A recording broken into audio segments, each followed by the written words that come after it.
हरिओम, नमो नमः। आइए आज हम श्रीमद् भगवत गीता के चतुर्थ अध्याय ज्ञान कर्म संन्यास योग के 33वें श्लोक का अर्थ समझने का प्रयास करते हैं। यह श्लोक इस प्रकार है। ओम श्री गणेशाय नमः। ओम श्री परमात्मने नमः। अथ चतुर्थोऽध्यायः ज्ञानकर्म संन्यास योगः। श्रीभगवानुवाच श्रेयान् द्रव्यमयाद् यज्ञात् ज्ञानयज्ञः परन्तप सर्वं कर्माखिलं पार्थ ज्ञाने परिसमाप्यते। इस श्लोक में भगवान श्री कृष्ण अर्जुन को बताते हैं श्रेयान् द्रव्यमयाद् यज्ञात्। द्रव्य यज्ञ से भी श्रेयस्कर क्या है? दो शब्दों में हम हमेशा दुविधा में होते हैं, श्रेयस तथा प्रेयस। आइए जानते हैं इसमें अंतर क्या है।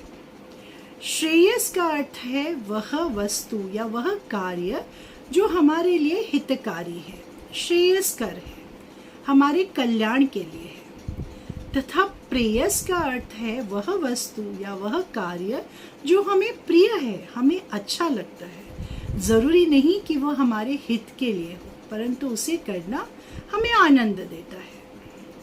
उदाहरण के स्वरूप में मधुमेह अर्थात डायबिटीज से पीड़ित व्यक्ति को लड्डू खाना प्रिय हो सकता है, उसे अच्छा लगता है लड्डू खाना, किंतु वह उसके लिए श्रेयस नहीं है, हितकारी नहीं है, क्योंकि वह उसे और कष्ट में डाल सकता है, उसके रोग को और बढ़ा सकता है। बहुत सी ऐसी चीज़ें जो हमें प्रिय होती हैं परंतु हमारे हित के लिए नहीं होती, अर्थात प्रेयस है परंतु श्रेयस नहीं है। इसीलिए भगवान श्री कृष्ण अर्जुन को कहते हैं कि हे अर्जुन, द्रव्य यज्ञ से भी श्रेयस अर्थात हितकारी या कल्याणकारी क्या है?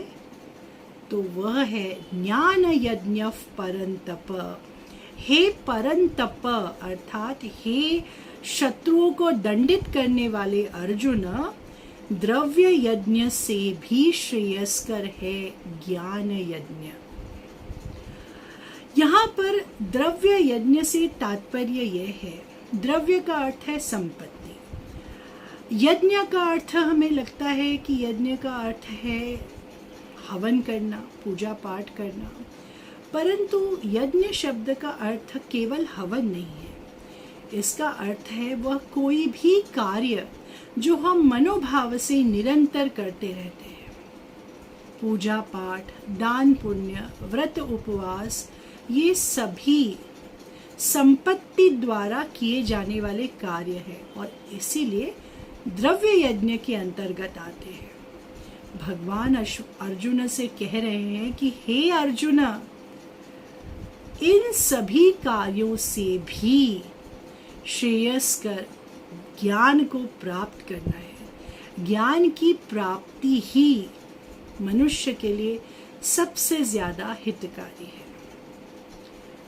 हम सभी जानते हैं कि जब हमें किसी चीज के बारे में अज्ञान होता है तो हम अक्सर दुविधा में होते हैं, मोह को प्राप्त होते हैं। यहाँ तक कि जब हम सफर करते हैं तो रात के समय में अंधकार होने के कारण जाने पहचाने रास्ते भी हमें समझ में नहीं आते हैं, परंतु दिन के उजाले में, सूर्य प्रकाश में हम बिल्कुल मोह को प्राप्त नहीं होते।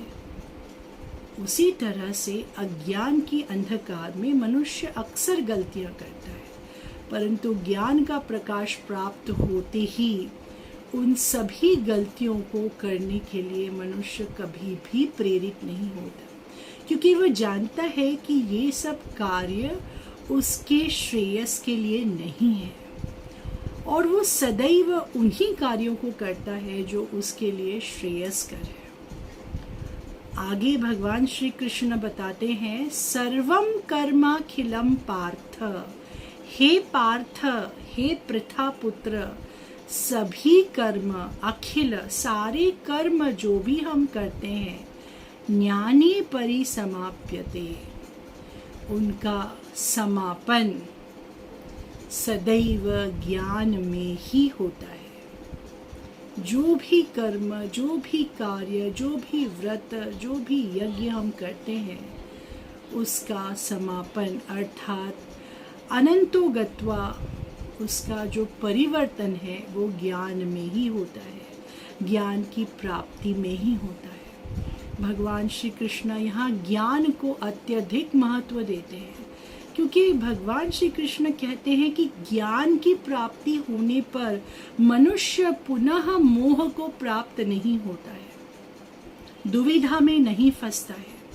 जिस तरह से हम पहली कक्षा से दूसरी कक्षा में जाने के बाद वापस पहली कक्षा में नहीं आते हैं, उसी तरह से ज्ञान की प्राप्ति होने के बाद मनुष्य दोबारा अज्ञान की ओर नहीं जाता है। और इसी को भगवान श्री कृष्ण ने इसी अध्याय के 35वें श्लोक में बताया है। वह श्लोक इस प्रकार है, यज्ञात्वा न पुनर्मोहम एवं यास्यसि पांडव येन भूतान्यशेषेण द्रक्ष्यस्यात्मन्यथो मयि।